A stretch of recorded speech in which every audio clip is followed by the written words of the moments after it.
Hi everyone, welcome to my channel stock market unlimited. और जिन लोगों ने कल का वीडियो देखा होगा, काफ़ी अच्छा प्रॉफिट किया होगा आज के दिन। मैं एक्सपेक्ट करता हूँ ये चीज़।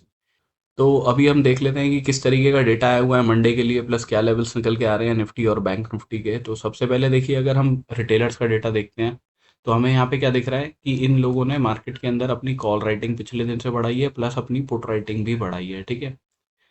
तो बिकॉज आप यहाँ पे देखोगे तो 95,000 कॉन्ट्रैक्ट्स इन्होंने पुट शॉर्ट के ऐड किए हैं, उसके अगेंस्ट में पुट बाइंग करी है 88,000 कॉन्ट्रैक्ट्स की। तो नेट बेसिस पे पुट शॉर्ट करे हैं, प्लस कॉल शॉर्ट करे हैं 7,25,000 कॉन्ट्रैक्ट्स, उसके अगेंस्ट में कॉल बाइंग करी है 6,11,000 कॉन्ट्रैक्ट्स। ठीक है। तो नेट बेसिस पे कॉल भी शॉर्ट करके जा रहे हैं ये लोग। तो ये क्या एक्सपेक्ट कर रहे हैं कि मार्केट एक साइडवेज रेंज के अंदर रह सकता है। इसके बाद अगर हम डीआईएस का डेटा देखते हैं तो इक्विटी में आज इन्होंने 127 करोड़ की सेलिंग करी है। फ्यूचर्स के अंदर 1116 कॉन्ट्रैक्ट्स लॉन्ग साइड के क्लोज किए हैं, शॉर्ट साइड के 6640 कॉन्ट्रैक्ट्स क्लोज किए हैं। इसके बाद अगर हम एफ आई का डेटा देखते हैं तो इक्विटी में इन्होंने 863 करोड़ की बाइंग करी है आज। अभी अगर हम इनका डेटा देख के चलते हैं तो आपको यहाँ पे दिखेगा कि नेट बेसिस पे इनका डेटा ऑप्शंस का स्लाइटली नेगेटिव हुआ है पिछले दिन से। फ्यूचर्स का डेटा थोड़ा सा पॉजिटिव हुआ है पिछले दिन से। अब उसका रीज़न क्या है कि फ्यूचर्स में तो इन्होंने 725 कॉन्ट्रैक्ट लॉन्ग साइड के ऐड किए हैं, शॉर्ट साइड के 6,239 कॉन्ट्रैक्ट्स क्लोज किए। फ्यू ऑप्शंस के अंदर 47,346 कॉन्ट्रैक्ट्स पुट शॉर्ट के बनाए हैं, उसके अगेंस्ट में पुट बाइंग करी है 54,000 कॉन्ट्रैक्ट्स की। तो नेट बेसिस पे स्लाइटली पुट बाय करके गए हैं। प्लस कॉल शॉर्ट इन्होंने काफ़ी एग्रेसिव करे हैं 1,53,000 कॉन्ट्रैक्ट्स, उसके अगेंस्ट में कॉल लॉन्ग करे हैं 1,34,000 कॉन्ट्रैक्ट। तो नेट बेसिस पे कॉल राइटिंग आप मान के चलिए, बिकॉज ये पुट बाइंग तो वो भी हो सकती है कि लॉन्ग साइड की जो पोजीशंस बनाई है उनको थोड़ा हेज करने के लिए बनाई हो। ठीक है। तो ये एक लेवल से ऊपर तो एक्सपेक्ट नहीं कर रहे कि मार्केट अप साइड पे जाएगा। ये एक्सपेक्ट कर रहे हैं कि ऊपर वाले लेवल पे मार्केट रेजिस्टेंस फेस कर सकता है। इसके बाद में अगर हम प्रोप्राइटरी डेस्क का डेटा देखते हैं तो पिछले दिन से हमें इनका डेटा पॉजिटिव होता हुआ दिखाई दिया है थोड़ा सा, बिकॉज इन लोगों ने पुट शॉर्ट करे हैं 7,045, उसके अगेंस्ट में कॉल सॉरी पुट लॉन्ग करे हैं 7,791। तो स्लाइटली पुट ही ज़्यादा है, बट ये क्वांटिटी कोई इतनी ज़्यादा नहीं है ना, बहुत माइनर क्वांटिटी है। मेन क्या है कि कॉल राइटिंग इन लोगों ने करी है 3,94,000 कॉन्ट्रैक्ट्स, उसके अगेंस्ट में कॉल बाइंग काफ़ी ज़्यादा करके गए हैं 5,26,000 कॉन्ट्रैक्ट। तो नेट बेसिस पे हम ये समझ रहे हैं कि कॉल बाइंग करके गए हैं ये लोग। ठीक है। तभी इनका डेटा हमें पिछले दिन से पॉजिटिव दिखाई दे रहा है ऑप्शंस। तो एक्सपेक्ट क्या कर रहे हैं कि मार्केट ऊपर की साइड में जा सकता है। अभी अगर हम निफ्टी की ऑप्शन चेन देख के चलते हैं तो पीसीआर चल रहा है 0.66 पे, तो बियरिश टेरिटरी में है। ऑल्दो इन द मनी के अंदर कॉल राइटर्स ने अपनी पोजीशंस क्लोज करी है, इन द मनी के अंदर पुट राइटर्स ने भी अपनी पोजीशंस क्लोज करी है। ठीक है। हमें दिख रहा है एग्रेसिव राइटिंग 25,900 26,000 वाले लेवल पे हुई है। प्लस नीचे की साइड में हमें पुट शॉर्ट दिख रहे हैं 25,700 वाले लेवल पे, जहाँ प्रीमियम चल रहा है 44 पॉइंट्स का। तो आप मान के चलिए 650 से 700 वाला जोन जो है वो मार्केट के लिए सपोर्ट का काम करेगा। अगर इसके भी नीचे मार्केट निकलता है तब ये लोग फर्दर अपनी पोजीशंस क्लोज करेंगे और फिर टारगेट मार्केट अपना 25,500 के आसपास के लिए कर सकता है लॉन्ग अनवाइंडिंग की वजह से। ऑल दो अभी सपोर्ट ऑलमोस्ट 650-700 के आसपास दिखाई दे रहा है। राइटिंग 25,900 पे हुई है, प्रीमियम 59 पॉइंट्स का चल रहा है। राइट। तो 950 से 26,000 वाला लेवल जो है वो रेजिस्टेंस का काम करेगा मार्केट के लिए करंटली। अगर कोई गैप अप करके खुल जाता है मार्केट तो उस केस में क्या होगा कि पहले तो देखिए 950 के आसपास रेजिस्टेंस है, बट अगर उस लेवल के ऊपर निकलना शुरू होता है मार्केट तो फिर ये जो कॉल राइटर्स बैठे हैं मार्केट के अंदर, ये अपनी पोजीशंस क्लोज करेंगे, जिसकी वजह से शॉर्ट कवरिंग से एक अपसाइड का मूव आपको मिल सकता है। तो अभी देखिए, अगर हम चार्ट्स पे देख लेते हैं तो सबसे पहले मैं आपके साथ में निफ्टी का डे चार्ट या वीकली चार्ट डिस्कस करता हूँ। अब देखिए, वीकली चार्ट में मार्केट ने कैंडल बनाई है बिल्कुल नेगेटिव। आप कहीं पे भी देखोगे यहाँ पे नेगेटिव कैंडल बनी ऊपर की साइड में। ठीक है। उसके बाद में यहाँ पे भी नेगेटिव कैंडल बनी तो मार्केट नीचे की तरफ आया, यहाँ से भी आया तो थोड़ा बहुत करेक्ट करके नीचे की तरफ आ गया मार्केट। है ना। अब ये सिनेरियो तो ऐसा दिखा रहा है, यहाँ पे नेगेटिव कैंडल बनी, मार्केट नीचे की तरफ आ गया, बट ऐसे ही अगर आप देखो तो यहाँ पे एक जगह पे ये सिनेरियो दिख रहा है, ये नेगेटिव कैंडल बनी बट उसके बाद ग्रीन कैंडल बन गई ऊपर की साइड। देखिए, आइडियली अगर आप पोजिशनल बैठे हो तो वो तो मैंने आपको बताया ही था कि देखिए ये वाला लेवल बहुत ट्रिकी जोन है। राइट। आप मेरे पिछले 2-3 वीडियो देखोगे, मैंने हर वीडियो के अंदर ये वाली चीज़ एक्सप्लेन करी है कि ये जोन बहुत ट्रिकी हो सकता है मार्केट के लिए। अब यहाँ से पॉसिबिलिटी ऐसी भी हो सकती है कि मार्केट 1-2 हफ्ते में इन वाले लेवल्स के आसपास, अपने इन वाले लोस के आसपास आ जाए, या फिर यहाँ से आए, एक विक बना के मार्केट कैंडल खड़ी कर दे यहाँ पे कोई, और उसके बाद फिर इस वाले हाई को ब्रेक कर दे। इन दो सिनेरियो की पॉसिबिलिटी सबसे ज़्यादा लग रही है। एकदम यहाँ से ऐसे कोई ग्रीन कैंडल खड़ी हो जाएगी, उसकी पॉसिबिलिटी थोड़ी कम लग रही है अभी। बट मार्केट है, कुछ भी कर सकता है, तो हमें अपना लेवल टू लेवल चलना है, तो उसी के लिए हम लेवल ड्रॉ करके देखते हैं अभी क्या निकल के आ रहे हैं हमारे लिए। डे के चार्ट पे भी आज आपको अच्छा ट्रेड मिला होगा, बिकॉज मैंने आपको बताया था ये नेगेटिव कैंडल बनी हुई है, अगर इसका लो ब्रेक होगा तो मार्केट नीचे की तरफ जाएगा, तो इस गैप के आसपास कहीं पे जा सकता है। उसी गैप के आसपास मार्केट फिल करने गया, फिर वहां से थोड़ा सा रिकवर कर गया, राइट। तो एक अच्छा ट्रेड मिला था हमें नेगेटिव साइड पे, अभी मैं 15 मिनट के चार्ट पे भी उसे दिखा दूंगा आपको। और प्लस यहाँ पे हमें दिख रहा है कि भाई 2 दिन से नेगेटिव कैंडल बनी रही है यहाँ पे, ठीक है। तो अगर मार्केट यहाँ से फर्दर नीचे की तरफ आता है, आप सपोज कीजिए कोई गैप डाउन वगैरह ही हो जाता है मार्केट, तो फिर नेगेटिविटी है मार्केट में। तो फिर मार्केट क्या टारगेट्स करने जाएगा नीचे की साइड में, अगर जाता है तो यहाँ पे जो ये गैप रह गया है, जिस 25,400 के आसपास। प्लस आप यहाँ से एक ये ट्रेंड लाइन भी ड्रॉ करके देखोगे, तो उसका सपोर्ट भी आपको इसी कहीं लेवल के आसपास पे दिखाई देगा, राइट। तो ये एक स्ट्रॉन्ग जोन हो सकता है मार्केट के लिए। और अगर ऐसा कुछ होता नहीं, मार्केट कोई एक इनसाइड कैंडल खड़ी कर देता है यहाँ से, तो पॉसिबिलिटी क्या रहेगी कि एटलीस्ट इन वाले हाइस के आसपास यहाँ पे कहीं पे मार्केट जाने की कोशिश करेगी। अभी हम 15 मिनट के टाइम फ्रेम पे देख लेते हैं। तो 15 मिनट के टाइम फ्रेम पे मैंने क्लियर कट आपको ये वाली लाइन ड्रॉ करके दी थी 26,000 वाले लेवल की। जब तक मार्केट इस लेवल के ऊपर नहीं जाएगा, हमें बुलिश तो होना ही नहीं था। और प्लस मैंने आपको बताया था कि यहाँ से कहीं से भी कोई रेड कैंडल बनेगी, हम शॉर्टिंग की अपॉर्चुनिटी ही देखेंगे। टारगेट हमारे इस वाले गैप तक के थे, राइट। मार्केट इसी वाले गैप के आसपास आया, यहीं से थोड़ा रिकवर करके ऊपर गया, दोबारा इसको नीचे ब्रेक कर गया। अब मार्केट ने एंड में आते आते यहाँ पे एक डबल बॉटम सा लगाया है, राइट। 25,880 से भी अगर आप देखते, यहाँ से भी ट्रेड लेते, तो आपको 100 पॉइंट का एक ट्रेड यहाँ पे मिल जाता। अब देखिए, पॉजिटिविटी अगर कोई हमें देखनी है, तो हम देखेंगे इस वाले लेवल के ऊपर ही, क्योंकि मार्केट यहाँ पे क्या कर रहा है, एक लोअर हाई लोअर लो का स्ट्रक्चर सा बना रहा है, राइट। अब यहाँ से इसने डबल बॉटम बनाना शुरू किया है, अगर ये इसको ब्रेक करता है, तो पॉसिबिलिटी हो सकती है कि रिट्रेसमेंट के बाद मार्केट ऊपर जाए। बट अगर मार्केट इस लो को ही ब्रेक कर देता है, ये लेवल है आपका कितना, 25,717, और ये ऊपर वाला लेवल है 25,874 का, राइट।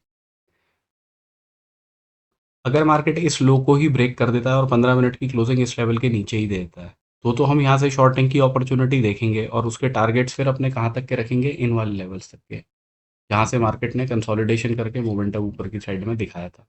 ये लेवल आपका कितना निकल के आ रहा है, और आप अपने टारगेट इधर के ही रखिएगा, है ना। 25,619 के आसपास का लेवल निकल के आ रहा है। अगर 15 मिनट की क्लोजिंग इस लेवल के नीचे आएगी, तो इसको टारगेट करेंगे हम लेवल को। अगर देखिए, अभी तो यहाँ पे मार्केट ने हमें डबल बॉटम दिखाना शुरू किया है, ठीक है। अगर मार्केट कुछ फ्लैट खुलता है, ऑल्दो इससे कुछ ज़्यादा कुछ नीचे आना नहीं चाहिए, ज़्यादा से ज़्यादा एटलीस्ट इस लेवल के नीचे तो आना ही नहीं चाहिए। तो अगर किसी को रिस्क लेना हो बाइंग का, अगर मार्केट फ्लैट खुलता है, तो एक बाइंग साइड के लिए आप यहाँ पे देख सकते हैं कि यहीं से सीधा बाय कर लिया। एसएल आपका स्ट्रिक्ट होना चाहिए इस लेवल के नीचे, ये लेवल है 25,734 का, ठीक है। और अपसाइड में टारगेट आप क्या करोगे, इस वाले हाई को टारगेट करोगे, विच इज़ 25,874 को। समाओ मार्केट 25,619 को भी ब्रेक कर देता है, तो नेक्स्ट लेवल नीचे हमारा 25,497 के आसपास निकल के आ रहा है। ऑलमोस्ट 25,500 का ही लेवल है, तो राउंड ऑफ नंबर भी आ जाता है। तो मार्केट यहाँ पे आके तो सपोर्ट लेने की कोशिश करेगा ही करेगा। अपसाइड की जो अपॉर्चुनिटी है, जो ये वाली है, वो थोड़ी रिस्की है, तो उसका ध्यान रखिएगा। इसमें एसएल जाने के पूरे चांसेस रहेंगे, ठीक है। बट यहाँ पे अगर हमें एक डबल बॉटम दिखाई दे रहा है, फ्लैट खुलता है, तो हमें डायरेक्टली ही देखना पड़ेगा, उसमें हम 15 मिनट की कैंडल की क्लोजिंग वगैरह कुछ नहीं देख सकते। टारगेट्स हम इन वाले लेवल को करेंगे। अगर मार्केट गैप अप करके खुलता है, तो गैप अप करके हमें देखना है कि इस लेवल के ऊपर मार्केट क्लोज कर पा रहा है 15 मिनट की कैंडल या नहीं। अगर इस लेवल के ऊपर जाता है, क्लोज नहीं कर पाता मार्केट, तो हम यहाँ से शॉर्टिंग की अपॉर्चुनिटी देखेंगे। टारगेट उसके 25,730 के आसपास तक के आप रख सकते हो, इस वाले लेवल के आसपास, बिकॉज ये एक सपोर्ट लेवल है। मार्केट हो सकता है यहाँ से आके थोड़ा सपोर्ट ले ले। तो अगर इसके नीचे ही क्लोजिंग आती है, तो शॉर्टिंग की अपॉर्चुनिटी देखेंगे। अगर मार्केट कुछ गैप अप करके खुलता है, क्लोजिंग भी इसके ऊपर ही देता है, अब देखिए कंटिन्यूएशन में ऊपर चला गया, तो उस केस में कुछ नहीं कर सकते। हमें क्या चाहिए कि मार्केट एक रिट्रेसमेंट दिखाए, इस गैप के आसपास कहीं पे आ जाए, और उसके बाद हम बाइंग की अपॉर्चुनिटी देखें, और टारगेट हम करेंगे इन वाले लेवल्स को, विच इज़ ऑलमोस्ट 26,000 का लेवल है। यहाँ पे हमें दिख रहा है 25,900, और 26,000 वाले लेवल पे कॉल राइटर्स काफ़ी एग्रेसिव है, राइट। तो इन वाले लेवल्स के आसपास तक जाएगा। फिर तो उसके बाद में ये है कि अगर शॉर्ट्स कवर होने शुरू हुए तो फिर हम इन वाले हाइज और 26,152 के आसपास का जो लेवल है उसे टारगेट करेंगे। तो लेवल्स मैंने आपके साथ में ड्रॉ कर दिए हैं सारे के सारे। अगर क्लोजिंग आएगी इसके नीचे तो शॉर्टिंग देखनी है। अगर मार्केट इस लेवल के नीचे जाता है, क्लोज नहीं करता, विक बना के ऊपर की तरफ आ जाता है, तो हम यहाँ से एक बाइंग की अपॉर्चुनिटी देखेंगे। टारगेट उसके 25,840 तक के रखेंगे। ठीक है, इसके नीचे की क्लोजिंग तो ये टारगेट है। मैक्सिमम क्वांटिटी पहले टारगेट पे ही बुक करनी है, दूसरा टारगेट अपना 25,500 का रहेगा। अप साइड में या तो यहीं से डायरेक्टली कोई अपॉर्चुनिटी देखनी पड़ेगी इस लेवल तक की, अदरवाइज गैप अप करके खुलता है तो एक रिट्रेसमेंट का वेट करेंगे और टारगेट फिर यहाँ तक के रखेंगे। अभी करंटली अगर हम देख के चलते हैं तो गिफ्ट निफ्टी 856 पे चल रहा है, हमारे फ्यूचर्स की क्लोजिंग 814 पे आई है, तो ऑलमोस्ट 40 पॉइंट्स के आसपास ऊपर है।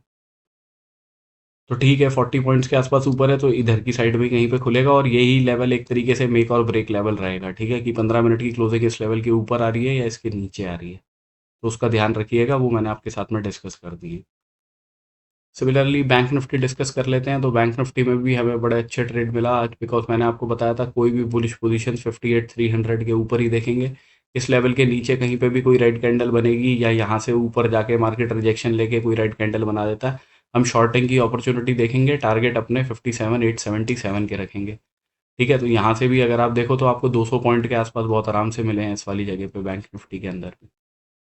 और अगर मैं आपको वीकली कैंडल भी दिखाऊं तो वो भी नेगेटिव बनी है, इसकी भी है ना सिमिलर। अब यहाँ से एक रेड कैंडल बड़ी खड़ी कर देता है तो ऑब्वियस सी बात है फिर इस लेवल के ऊपर जाना थोड़ा हमारा मुश्किल हो जाएगा, कि मार्केट फिर थोड़ा सा रिट्रेसमेंट करे और फिर उसके बाद फर्दर नीचे की तरफ का ब्रेकडाउन दिखाए, तो इन वाले लोस के आसपास कहीं पे या फिर इस गैप के आसपास मार्केट आने की कोशिश कर सकता है। तो हमें उम्मीद यही रखनी पड़ेगी कि मार्केट में अगर पॉजिटिविटी रहनी है तो यहाँ पे कोई एक इवनिंग स्टार वाला पैटर्न ना बन जाए। ठीक है, डे के चार्ट पे भी अगर हम देख लेते हैं, हमें 2 दिन से नेगेटिव कैंडल दिखाई दे रही है। फर्दर अगर मार्केट लोस का ब्रेकडाउन करता है इन वाले, तो कहाँ तक जाएगा, यहाँ पे जो गैप दिख रहा है हमें इस वाले गैप के आसपास, ये लेवल कितना है 57,000 का है, राउंड ऑफ नंबर ही आ जाता है, प्लस गैप भी है, तो दो चीज़ों की कॉन्फ्लुएंस हमें दिखाई दे रही है यहाँ पे होती हुई। अब देखिए 15 मिनट के टाइम फ्रेम पे क्या सिनेरियो रह सकता है। यहाँ से मार्केट नीचे आके डबल बॉटम सा एक लगाने की कोशिश करिए। अगर मार्केट को पॉजिटिव होना है तो वो इस लेवल के नीचे आएगा ही नहीं। ठीक है, यहीं से पॉजिटिविटी सीधी दिखाएगा, ऊपर की साइड में निकलना शुरू कर देगा, तो हमारे लिए इंपॉर्टेंट है यहाँ पे, बिकॉज ये लेवल था मार्केट के लिए सपोर्ट का। मार्केट ने इसको ब्रेक किया और इसी लेवल से रेजिस्टेंस लेके आया है। तो अगर इस लेवल के ऊपर 15 मिनट की हमें क्लोजिंग मिल जाती है 57,911 के ऊपर, तब हम बाइंग की एक अपॉर्चुनिटी देखेंगे। टारगेट उसके रखेंगे पहले यहाँ तक के, विच इज़ 58,150 का लेवल है। अगर मार्केट इस लेवल के ऊपर जाता है या क्लोज नहीं करता इस लेवल के ऊपर, है ना, जाता तो है बट क्लोजिंग नीचे की तरफ ही देता है, तो हम वहाँ से शॉर्टिंग की एक अपॉर्चुनिटी देखेंगे। टारगेट्स उसके रखेंगे इन वाले लेवल्स तक के ही पहले, क्योंकि यहाँ पे मार्केट ने थोड़ा सा सपोर्ट दिखाने की कोशिश करी है। ये लेवल है 57,600 का, तो मैक्सिमम क्वांटिटी यही बुक करनी है। फर्दर नीचे की तरफ आएगा तो नेक्स्ट टारगेट आपका 57,342 का रहेगा। अगर समहाउ मार्केट नेगेटिव हो जाता है, सपोज कीजिए गैप डाउन करके खुलता है, तो हमें देखना है इस लेवल के नीचे क्लोज कर रहा है या नहीं कर रहा। अगर इस लेवल के नीचे जाता है, क्लोजिंग नहीं देता, विक बना के ऊपर की तरफ आ जाता है, तो हम बाइंग की एक अपॉर्चुनिटी देखेंगे। टारगेट अपने रखेंगे यहाँ तक के, विच इज़ 57,800। अगर इस लेवल के भी नीचे क्लोजिंग आ जाती है, ठीक है, गैप डाउन करके ही खुलता है, क्लोजिंग भी इस लेवल के नीचे ही दे देता है जो हमने आज का लो लगाया है, तो फिर हमारे नेक्स्ट टारगेट देखिए बहुत पास के हैं, तो ये वाली अपॉर्चुनिटी तो हमें मिस करनी पड़ेगी। और हो सकता है कि यहाँ से नेगेटिव कैंडल बने तो वो 15 मिनट की कैंडल ही काफ़ी नेगेटिव इस वाले टारगेट तक बन जाए। तो उस केस में तो हमें यहाँ पे थोड़ा बहुत छोड़ना पड़ेगा मार्केट को। बट ये है कि हाँ, अगर इस लेवल के भी नीचे क्लोज करता है, ये जो विक बनी हुई है, ये आपकी 250 के आसपास वाले लेवल की विक है, अगर इस लेवल के नीचे क्लोज करेगा मार्केट तो फिर हमारे टारगेट 57,000 वाले लेवल तक के हो जाएंगे। तो बेस्ट अपॉर्चुनिटी हमें शॉर्टिंग की भी जो मिलेगी वो इधर की साइड से ही कहीं पे मिलेगी, जैसे आज मिली थी। ठीक है, कि ऊपर की साइड से रेड कैंडल बनी तो हमने शॉर्टिंग की अपॉर्चुनिटी देख ली, तो इधर कहीं से ही हमें मिलेगी। अगर इसके ऊपर क्लोज कर दिया तो फिर हमें क्या है, एक रिट्रेसमेंट का वेट करना है और फिर बाइंग की अपॉर्चुनिटी देखनी है। टारगेट अपने 58,300 तक के भी हम रख सकते हैं। तो काफ़ी लोगों की क्वेरी आ रही थी कि ट्रेडिंग टिक नहीं चल रहा, तो कोई दूसरा प्लेटफॉर्म हम यूज़ कर सकते हैं। तो देखिए मेरे को तो पता नहीं बाकी और प्लेटफॉर्म्स के बारे में। मैंने तो अपनी एक्सेल शीट, जब मैंने वो ट्रेडिंग टिक का वीडियो बनाया था उससे पहले से अपनी ये एक्सेल शीट बनाई हुई है, और इसके अंदर मैंने ये सब चीज़ें बनाई हुई है ऑलरेडी। ठीक है, कि यहाँ पे ये ग्राफ वगैरह इसमें प्लॉट हो जाता है, कैसे किस तरीके से होता है प्लॉट, वो सब चीज़ें अगर किसी को चाहिए तो मैं ये एक्सेल शीट्स आपको प्रोवाइड कर सकता हूँ। तो वो आप मेरे टेलीग्राम चैनल पे जाके विजिट कर सकते हो। मेरे पास कुछ रिकॉर्डेड सेशंस भी हैं जिसके अंदर मैंने price action, data correlation plus इन वाली सब एक्सेल शीट्स को कैसे अपडेट करना है, क्या कोरिलेशन है इनके डेटा के अंदर, वो सारी चीज़ें मैंने उसके अंदर एक्सप्लेन की हुई है। तो आप मेरे टेलीग्राम चैनल पे जाओगे तो वहाँ पे आपको उस चीज़ की डिटेल्स मिल जाएगी। तो उसके अंदर मैं आपको ये वाली एक्सेल शीट भी प्रोवाइड कर सकता हूँ। जो रिकॉर्डेड सेशंस हैं उनके साथ में ही मैं ये एक्सेल शीट प्रोवाइड करता हूँ। तो आप उसमें लेना चाहें तो ले सकते हैं। अभी भी वो डिस्काउंट पे ही चल रहा है। मैं पिन कर दूंगा अपना कमेंट सेक्शन में टेलीग्राम चैनल, और उसी के थ्रू ज्वाइन कीजिएगा। बिकॉज और कोई मेरे को बता भी रहा था कि कुछ एड्स भी आपके नाम से चल रहे हैं। देखिए, मैंने आज तक कभी कोई एड्स नहीं चलाए हैं, ना किसी अपनी चीज़ को ऐसे कोई एज सच प्रमोट किया है। तो अगर आपके पास में कोई भी इन्फो मेरे से रिलेटेड आती है तो वो मैं नहीं प्रोवाइड कर रहा, कोई फेक हो सकता है, आप उसको रिपोर्ट कर दीजिएगा। ठीक है, मेरा जो टेलीग्राम चैनल का लिंक है वो डिस्क्रिप्शन के अंदर ही है, वहीं से जाके ज्वाइन कीजिएगा। प्लस ना मैं कोई कॉल या पुट की टिप्स देता हूँ, तो उसका भी ध्यान रखिएगा। ठीक है, तो अगर आपने कोई फेक टेलीग्राम चैनल ज्वाइन किया है तो उसको रिपोर्ट कर दीजिएगा ज़रूर से। So this is my analysis for Monday. Thank you for watching my video, guys. Have a good day.